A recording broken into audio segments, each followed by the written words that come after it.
Eleanor Martinez had been teaching violin for 35 years, and her students knew that precision was everything. Every finger placement had to be exact, every bow movement controlled, every note perfectly timed.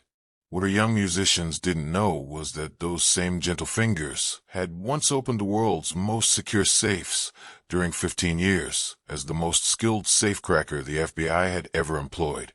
Welcome to Whispers of Lives.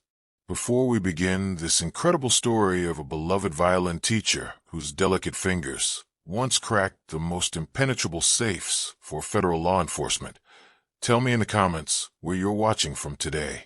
And if you believe that some artists create beauty with the same precision they once used to solve the unsolvable, hit that subscribe button and share this story to help us honor those who transform their extraordinary skills into gifts for future generations. The afternoon sun streamed through the tall windows of Eleanor Martinez's Victorian home, casting dancing shadows across the polished hardwood floors of her music room. At 70 years old, she moved with the careful grace of someone who had learned that every gesture mattered, though her students assumed her precision came from decades of musical discipline rather than 15 years of federal criminal investigation work. Eleanor adjusted the small wooden stool where 8-year-old Sophie Chin sat, clutching her quarter-size violin with the determined concentration of a child trying to master something far more complex than her young mind could fully understand. "Remember, Sophie," Eleanor said gently, guiding the girl's left hand to the proper position on the fingerboard. "Your fingers must know exactly where to land before you even move them. Feel the spacing. Each millimeter matters." What Eleanor didn't mention was that this same principle had once applied to manipulating the internal mechanisms of bank vaults and government security systems. The spacing between her fingers, when she worked a combination lock, had been measured not in millimeters, but in fractions of millimeters, where the difference between success and triggering an alarm system could be detected only through the most refined sense of touch. Sophie drew her bow across the strings, producing a sound that was more squeak than music, but Eleanor heard the potential beneath the imperfection. "Better. Your bow grip is improving. But listen. Do you hear how the sound changes when you apply just a little more pressure?" The child nodded eagerly, though Eleanor suspected she was mostly responding to encouragement rather than actually detecting the subtle tonal differences. That would come with time, with patience, with the development of an ear trained to perceive variations that most people would never notice. Eleanor had developed that kind of ear during her years with the FBI, though she'd been listening for different sounds. The whisper-soft click of tumblers falling into alignment, the nearly inaudible scrape of metal against metal that indicated a pin was binding, the change in resonance that meant she was one number closer to opening a safe that conventional methods couldn't crack. "Mrs. Martinez," Sophie asked, setting down her violin with the careful reverence Eleanor insisted upon, "how did you learn to play so good?" Eleanor smiled at the grammatical imperfection while considering how to answer. The truth was that she'd learned to play violin as a child, showing enough talent to earn a scholarship to conservatory. But her real musical education had come later, during FBI training, when she discovered that the finger dexterity and auditory sensitivity developed through years of classical music made her uniquely suited for safecracking work that required both technical skill and artistic intuition. Practice, sweetheart. Lots and lots of practice. And listening very carefully to sounds that other people might not even notice. After Sophie left with her mother, Eleanor tidied her music room with the systematic precision that had characterized everything she'd done for the past 70 years. Sheet music returned to its proper place in the oak filing cabinet, violin accessories arranged in their designated spots within the antique secretary desk.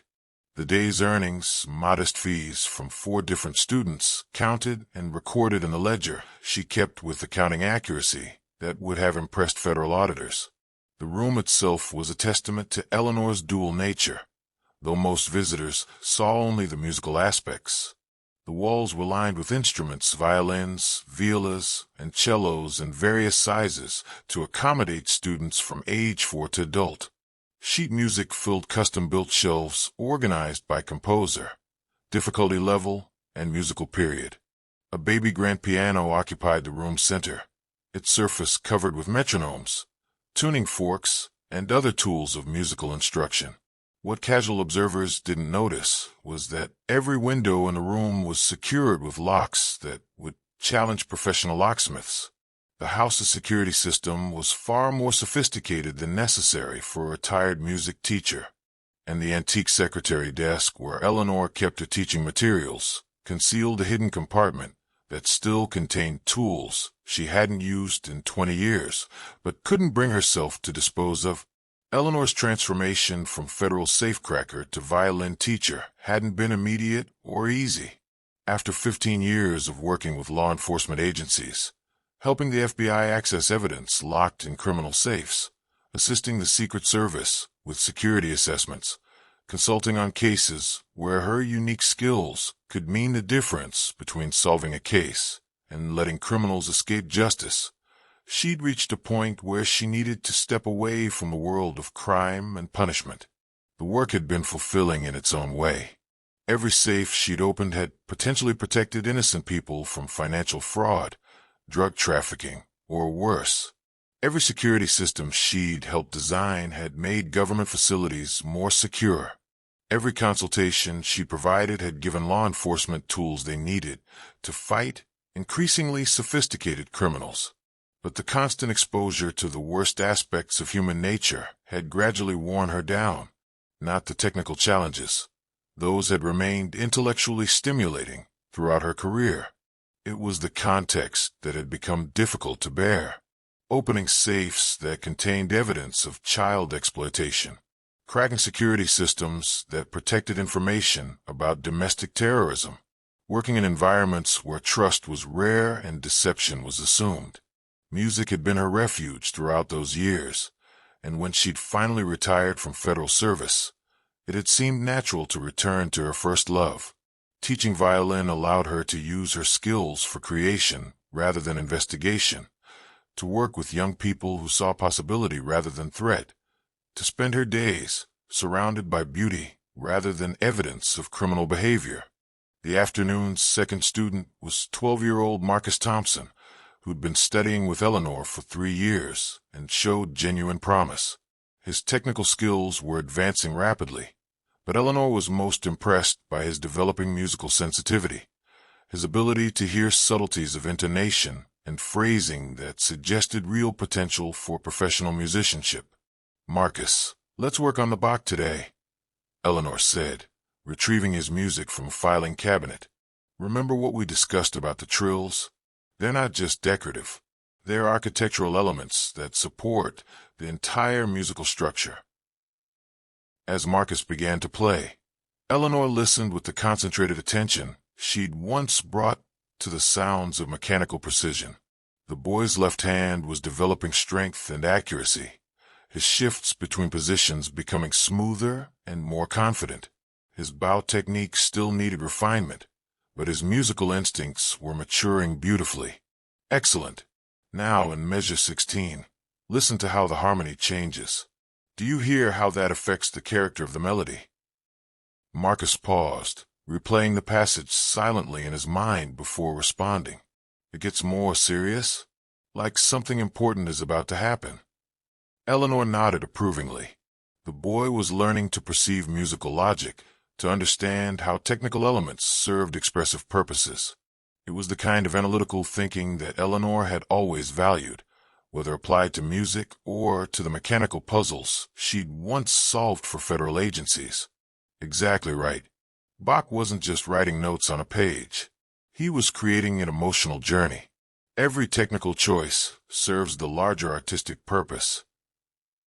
This same principle had applied to Eleanor's safecracking work, though she'd never made the comparison explicit until years later.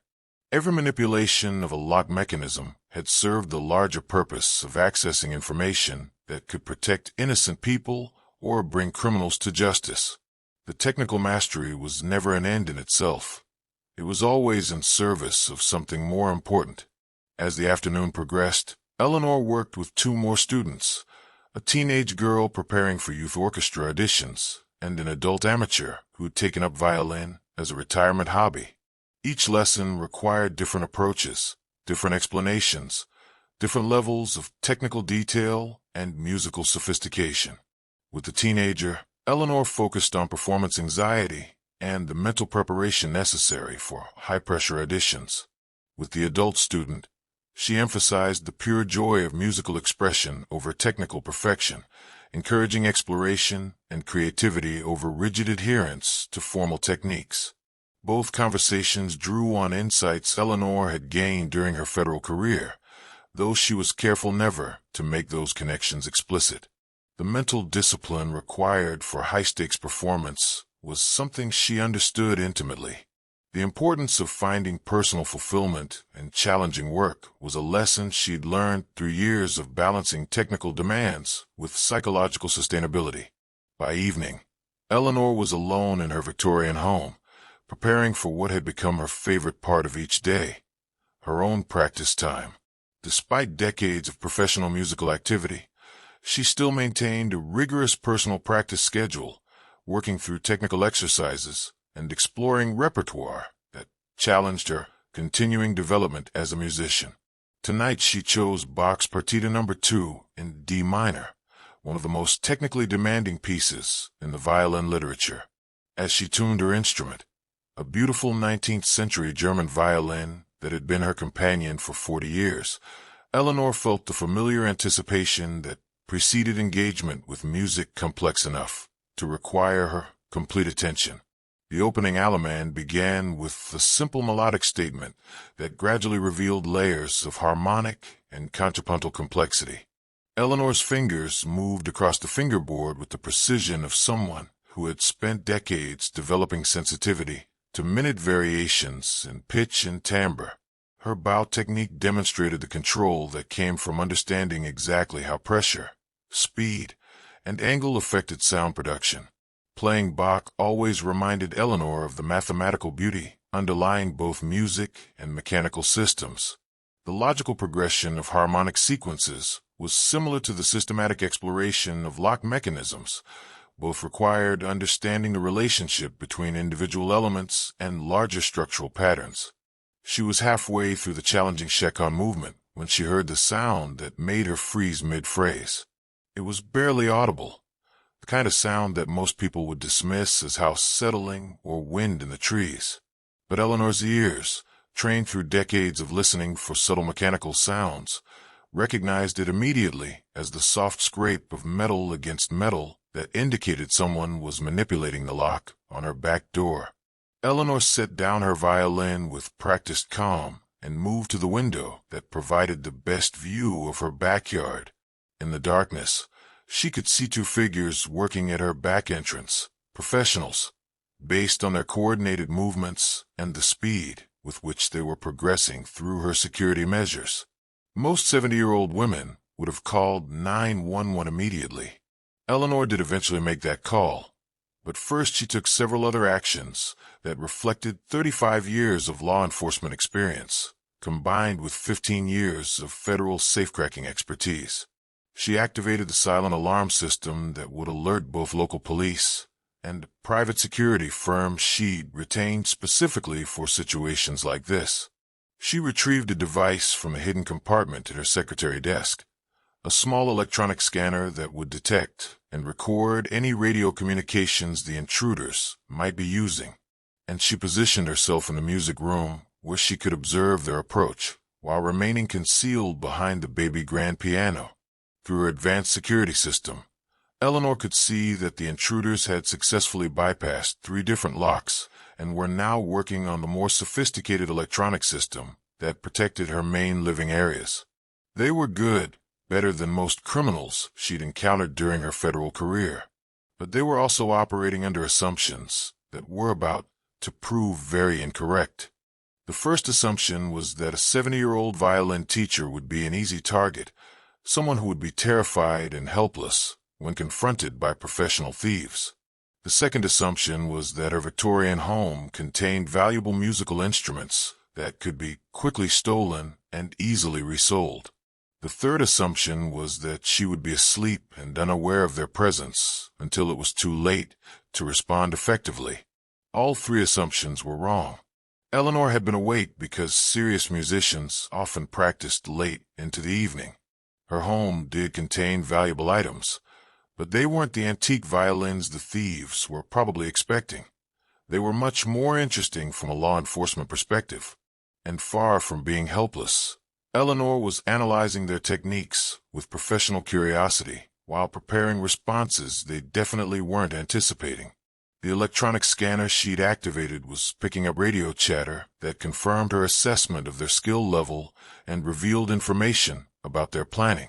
They knew about her teaching schedule, her financial situation, and even some details about her musical instrument collection. This wasn't a random break-in. It was a targeted operation based on inside information. More concerning was a conversation fragment that suggested they knew about her law enforcement background, though they seemed to have completely misunderstood its significance. One of them mentioned the old FBI lady, in terms that suggested they viewed her federal service as irrelevant to their current situation. They were about to learn otherwise. Eleanor moved through her darkened house with the silent precision she'd maintained since her federal training. She knew every floorboard that might creak, every piece of furniture that might cast revealing shadows, every angle that would provide optimal positioning for what was about to occur. The intruders entered through her kitchen, moving with professional efficiency toward the areas where they expected to find the most valuable items. Eleanor could hear them communicating in whispers, coordinating their search pattern, and discussing technical aspects of the security systems they defeated. They were heading for a music room, where they undoubtedly expected to find rare violins and other valuable instruments. What they found instead was Eleanor Martinez, sitting calmly at her baby grand piano, with her hands positioned as if she'd been practicing scales. "Good evening, gentlemen," she said in the same gentle tone she used with nervous students. "I believe you're looking for something that belongs to me." The two men froze, clearly not expecting to encounter an elderly woman who seemed more curious than frightened by their presence. The larger of the two reached inside his jacket, probably for a weapon, while the other began moving toward what he thought was an escape route. "I wouldn't do that if I were you," Eleanor continued conversationally. "The exits you're planning to use have been secured since you entered the building, and the local police should be arriving in approximately 4 minutes. What happened next demonstrated why Eleanor Martinez had been considered irreplaceable during her federal career.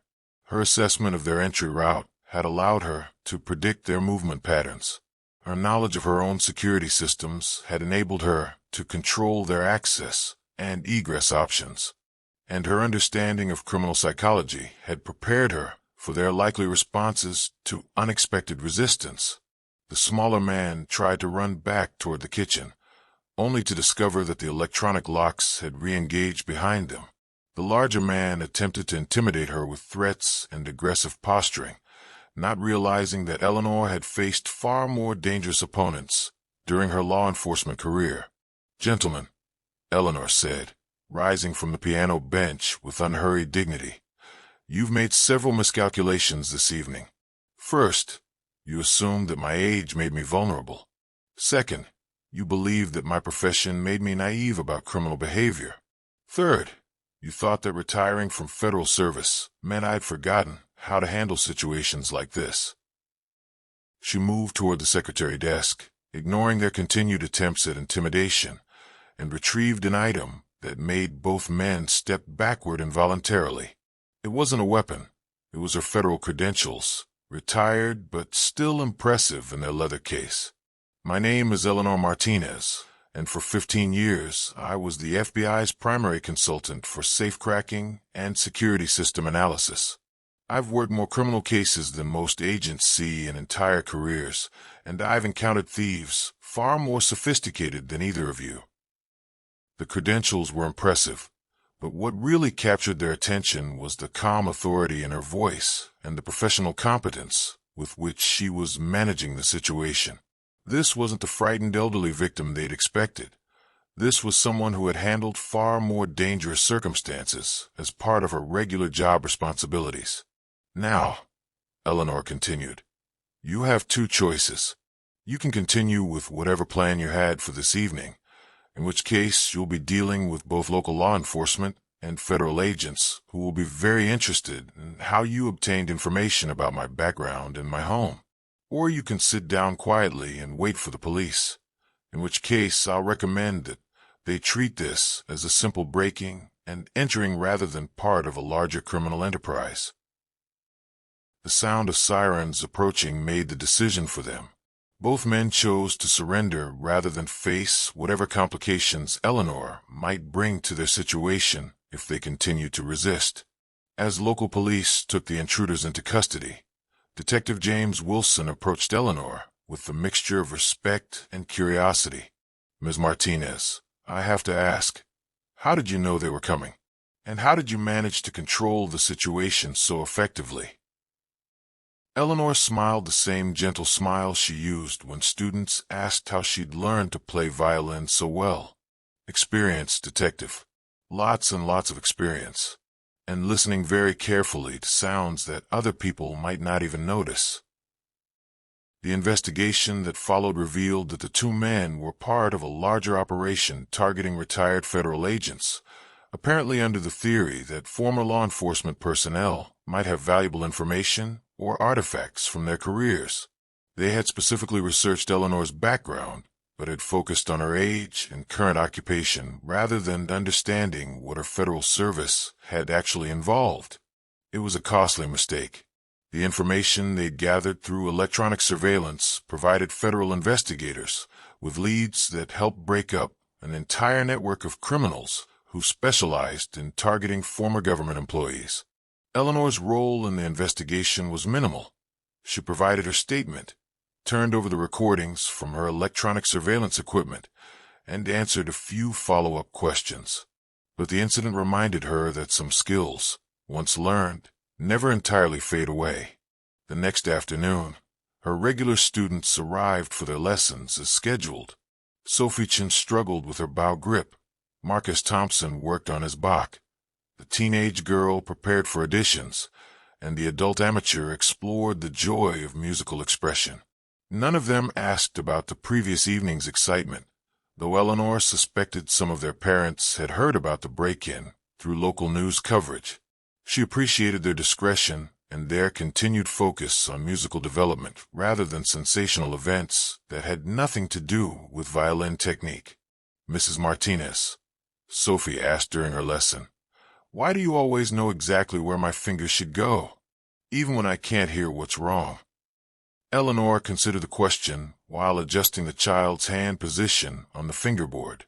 "Because I've learned to pay attention to very small details, sweetheart. When you practice listening carefully, really carefully, you start to notice things that other people miss." It was the same answer she'd given for 35 years, and it remained true whether applied to music, safecracking, or assessing criminal behavior. The common element was always the same: precise attention to subtle variations that revealed larger patterns. As evening approached and Eleanor prepared for her own practice time, she reflected on the strange path her life had taken. Agent Eleanor Martinez had used her skills to help law enforcement agencies access information that protected innocent people from criminal activity. Violin teacher Eleanor Martinez used those same skills to help children access the beauty and discipline of classical music. Both missions had required patience, precision, and absolute dedication to getting the details exactly right. Both had involved teaching others, whether FBI agents learning security assessment techniques or 8-year-olds learning proper bow grip. Both had ultimately been about using technical mastery in service of something larger and more important than individual achievement. The main difference was that her law enforcement career had been about solving problems that already existed, while her teaching career was about preventing problems by giving young people tools for lifelong learning and personal growth. Tonight she chose Mozart's Violin Concerto No. 4 a piece that balanced technical demands with pure musical joy. As she played, Eleanor thought about the students who would arrive tomorrow, the progress they would make, and the small but significant ways that musical training might influence their development as human beings. Some of her students would become professional musicians. Others would play for personal satisfaction throughout their lives. A few might discover that the discipline and precision they learned through music would serve them in entirely different careers. Eleanor hoped that whatever paths they chose, they would remember the lessons she tried to teach through music, that excellence required patience and attention to detail, that every small element contributed to larger patterns, and that technical mastery was always in service of something more meaningful than individual accomplishment. Agent Eleanor Martinez had spent 15 years using her extraordinary skills to help solve crimes and protect innocent people. Violin teacher Eleanor Martinez was spending her retirement using those same skills to help young people discover the beauty and discipline that music could bring to their lives. Both missions had been worth the dedication they required. Both had used precision and patience in service of others. And both had proven that the most valuable skills were those that could be adapted to serve whatever purpose mattered most. As she played the final notes of a Mozart concerto, Eleanor reflected that some people spent their entire careers doing one thing very well. She had been fortunate enough to do two completely different things very well, using the same fundamental abilities in service of very different but equally important purposes. Tomorrow there would be more students, more lessons, more opportunities to share the discipline and joy that music could provide. And if any more criminals made the mistake of underestimating a 70-year-old violin teacher, they would discover that some skills, once mastered, could be applied in ways they definitely weren't expecting. The delicate fingers that had once opened the world's most secure safes were now teaching children to create beauty. It was, Eleanor thought, a very good use of extraordinary abilities.